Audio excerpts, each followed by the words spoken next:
Thank you for plugging into this Family Life News podcast, streaming issues-driven, family-focused news.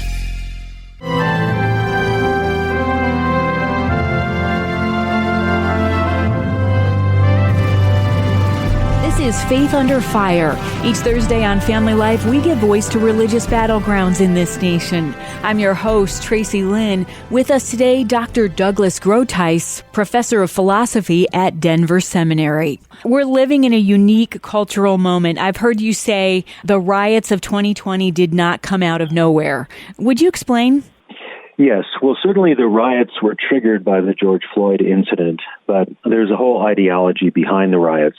And that is that America is systemically racist, that people of color don't have a fair chance. And we can't really reform the system. We have to overthrow it. We have to burn it down to the ground.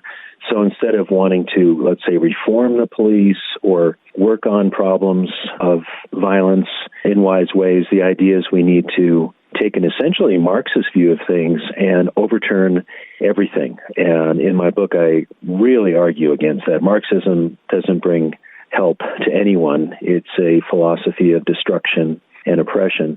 So really what we're seeing behind these riots of 2020 is something called critical race theory, and it's a form of cultural Marxism, or another name for that is neo-Marxism. So we have to go beyond the headlines, beyond the sound bites, beyond the video clips, and say, what is the animating philosophy behind all this destruction and resentment? Well, what can we do now, Doug, as we consider America's racial history? Well, I think we need to know what the facts are. We hear from a lot of people that America was originally racist based on slavery, that the Declaration and the Constitution are really shams because they're written by white males who own slaves. And I argue against that in my book. The Declaration has very high ideals. It was mostly written by Thomas Jefferson. Yes, he owned slaves, but he was very conflicted about it. And it's possible to write better than you live. So the Constitution has to live up to the Declaration. And there's something in the Constitution that says that workers in the South, they really meant slaves, they didn't use the word slaves, were only worth 3/5 of a person for representation in Congress. And a lot of people say, oh, our documents are just atrocious because the Constitution only gives blacks 3/5 the right of a human being. And that's not right, because what happened was this was a compromise between the northern states and the southern states because they needed to get a constitution. Otherwise, there would have been two nations, one slave and one free. And this was actually something done by the North to limit the voting power of the South. Instead of giving the slaves one full person of representation, which would have increased the southern states' representation, it only gave them 3/5. So it was really a way for the North to help constrain the voting power of the South. And eventually, as we know, the Constitution proved to be a ticking time bomb against slavery. Wow. Thank you for that. One of the things that we're hearing about is in hiring practices is quotas regarding equity, inclusion, and diversity. So how does that line up against God's word?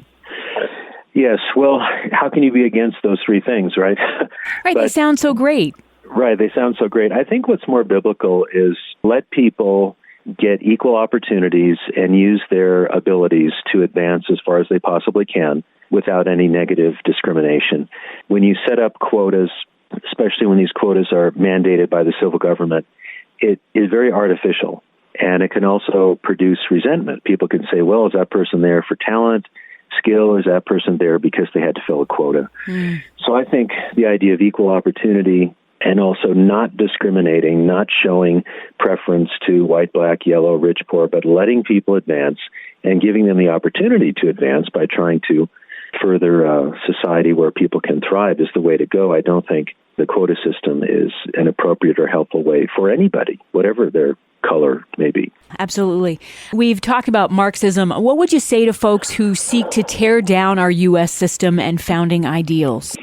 Well, I'd say make sure you know what you're doing. Understand that Marxism was responsible for as many as 100 million deaths in the 20th century in the USSR, in China, and Cambodia, and elsewhere. It is a repressive, totalitarian system. And even if critical race theory is Marxism light, so to speak, it shares all of its defects. It shares its view that you need to pit one group against the other. It shares the view that you have to destroy the present system one way or the other. And then I say also, don't sell America short. America has been a self-reforming nation, and it has been a very free, very prosperous nation, and we have been able to correct many of the wrongs that came with our country. So, there's a reason. Back in 1989, there's something called the Tiananmen Square Revolt in China, where students tried to protest for freedom. And those of us who are old enough might remember they decked out American flags, and they created a Statue of Liberty of their own. They weren't flying the Chinese flag. They weren't flying the Cuban flag. They were flying the American flag. And there's a reason for that, because we're a nation of high ideals, great attainments, and great sins. But the sins can be corrected within the way the system works. The idea of burning it down, figuratively or literally, is a very bad idea for everybody. Yeah. You address this topic in your book, Fire in the Streets. Where can we learn more about you, Doug, and your work? Yes, I have a webpage. It's douglasgroothuis.com. The last name is spelled Groothuis. I'm also on Facebook and Twitter. That's philosophy professor and author Dr. Douglas Groothuis. I'm Tracy Lynn, Family Life News.